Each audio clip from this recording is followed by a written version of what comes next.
डरावनी पत्नी। फुर्सतगंज नाम के एक शहर में मंगत अपने परिवार के साथ रहता था। मंगत की पत्नी सुनीता ने अभी कुछ महीनों पहले ही एक सुंदर बेटे को जन्म दिया था, जिससे अब मंगत की जिंदगी खुशियों से भर गई थी।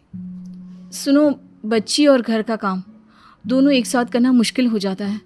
फिर काम में देरी होती है तो आपको भी दिक्कत होती है। क्यों ना हम कुछ समय के लिए किसी को मदद के लिए रख लें। ठीक है। मंगत और सुनीता ने यह निर्णय लिया ही होता है कि कुछ दिनों बाद शांता वहां काम मांगने आती है और मंगत शांता को अपने घर में काम पर रख लेता है। शांता कुछ ही दिनों में घर का सारा काम ठीक तरह से संभाल लेती है, जिससे सुनीता को अपने और बच्चे के लिए अच्छा खासा वक्त मिलने लगता है। एक सुबह सुनीता जॉगिंग के लिए घर से बाहर जा रही होती है। तभी दरवाजे के सामने उसे कुछ चमकता हुआ रखा दिखाई देता है। वो उसके पास जाती है। अरे, ये नींबू तो सोने की तरह चमक रहा है। कहीं सच में सोने का नींबू तो नहीं? रख लेती हूँ, बाद में इसकी जांच करा लूंगी। सुनीता नींबू को उठाकर अपनी अलमारी में रख देती है और जॉगिंग पर चली जाती है। दिन बीतता है, सब काम सही से चल रहे होते हैं। रात को सब खाना खा के सो जाते हैं, लेकिन बीच रात करीब 1 बजे सुनीता अचानक अपने बिस्तर से उठ खड़ी होती है और अपने बच्चे को लेकर घर के बाहर मौजूद कुएं के पास पहुंच जाती है। बच्चा जोर जोर से रो रहा होता है, जिसकी आवाज से मंगत की नींद भी खुल जाती है। अरे अरे, ये कहाँ रो रहा है? मंगत इधर उधर देखता है, पर बच्चा कहीं ना दिखने पर वो आवाज सुनते हुए दरवाजा खोल घर से बाहर निकल जाता है और सामने का नजारा देख उसकी आंखें फटी की फटी रह जाती है, जहां सुनीता बच्चे को गोद में लिए कुएं की दीवार पर खड़ी थी। ठहर जाओ सुनीता, ये तुम क्या कर रही हो? सुनीता मंगत की ओर देखकर कुछ अजीब तरह मुस्कुराने लगती है। मंगत तेजी से भागकर उसके पास जाता है और बच्चे को छीनकर सुनीता को दीवार से नीचे उतारता है। तुम्हारा दिमाग खराब हो गया है क्या? तुम बच्चे को लेकर यहाँ क्यों आई?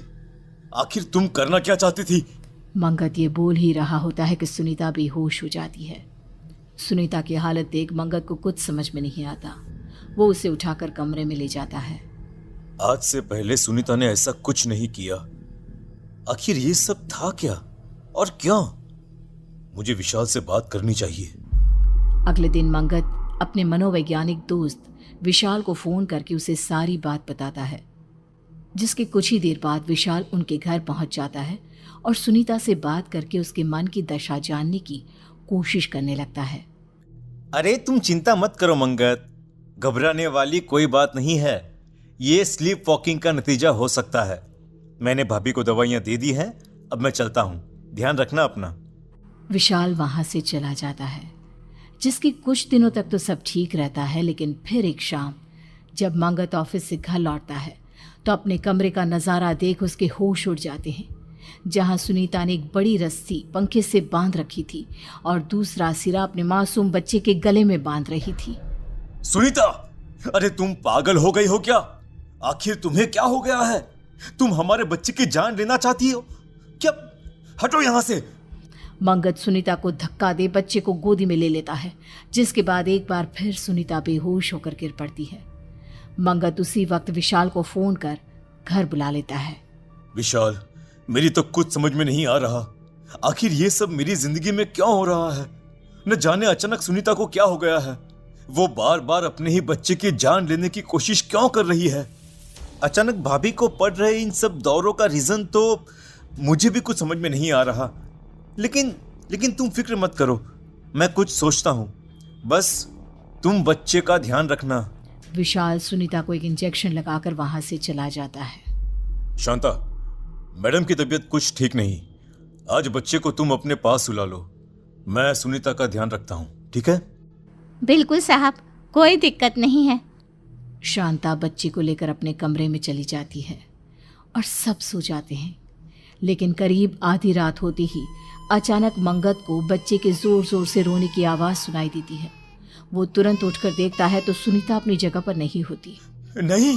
मंगत भागता हुआ शांता के कमरे के पास पहुंचता है, लेकिन शांता और बच्चा उसे कहीं दिखाई नहीं देते। आखिर ये दोनों कहाँ गए? मंगत आवाज सुनते हुए घर में इधर उधर घूम रहा होता है। आवाज तो बेसमेंट से आ रही है। आखिर शांता बच्चे को लेकर बेसमेंट में क्या करने गई है? वो फौरन बेसमेंट में पहुंचता है, लेकिन वहां का नजारा देख उसके पैरों तले जमीन खिसक जाती है। शांता ने बच्चे को खून से बने एक गोले के अंदर लिटा रखा था और बगल में आग जलाकर वो जोर जोर से मंत्र पढ़ रही थी। शांता के खुले बाल, लाल सुर्ख आंखें देख डर से मंगत के मुंह से एक शब्द नहीं निकल पाया। वो हिम्मत कर चुपचाप धीरे धीरे बढ़कर बच्चे को उठाने की कोशिश करने लगा, लेकिन तुरंत शांता ने एक लोहे की रॉड से उसके सर पर वार कर दिया। मर गया। अरे अब मुझे कोई नहीं रोक सकता। खून से लथपथ मंगत किसी तरह अपना फोन निकाल विशाल को कॉल लगा देता है। दूसरी तरफ मंगत का बच्चा जोर जोर से रो रहा था और साथ ही शांता बिना रुके तेज आवाज में मंत्र पढ़े जा रही थी। ओम भट स्वाहा, अंकली कांकली स्वाहा, ओम भट स्वाहा, अंकली कांकली स्वाहा। कुछ देर बाद विशाल वहां आता है, पर शांता अपने मंत्रों में इतनी मग्न होती है कि उसका ध्यान उस पर नहीं जाता और इसी का फायदा उठाकर वो चुपके से लोहे के डंडे से शांता पर वार कर देता है और लपक कर उसे पकड़ रस्सी से बांधने लगता है। छोड़ मुझे, तू नहीं बचेगा, कोई नहीं बचेगा यहाँ, छोड़। शांता को रस्सी से बांध विशाल बच्चे को गोदी में उठा लेता है। अपने बच्चे की जान बचती देख मंगत राहत की सांस लेता है। इतने दिनों से मेरे घर में जो अजीबोगरीब घटनाएं हो रही थी, उसके पीछे मेरी पत्नी की मानसिक स्थिति नहीं, तेरा काला जादू था। बोल बोल, ये सब तूने ही किया है ना? बोल। हाँ, तूने बिल्कुल सही कहा, सब मैंने किया। और अगर आज ये बीच में नहीं आता तो मैं अपने मकसद में कामयाब भी हो जाती। एक मासूम बच्चे को मारकर आखिर तू कौन सा मकसद पूरा करना चाहती थी? कौन सा? कुछ सालों पहले मेरे बच्चे की मौत हो गई थी। अपनी काली विद्या की मदद से मैं इस बच्चे की बलि चढ़ा, इसके खून को अपने बच्चे की कब्र पर चढ़ा उसे जिंदा कर लेती, पर तूने मेरे बच्चे को फिर मार दिया। मैं इसका बदला जरूर लूंगी। विशाल और मंगत पुलिस को बुला लेते हैं और शांता को उनके हवाले कर देते हैं।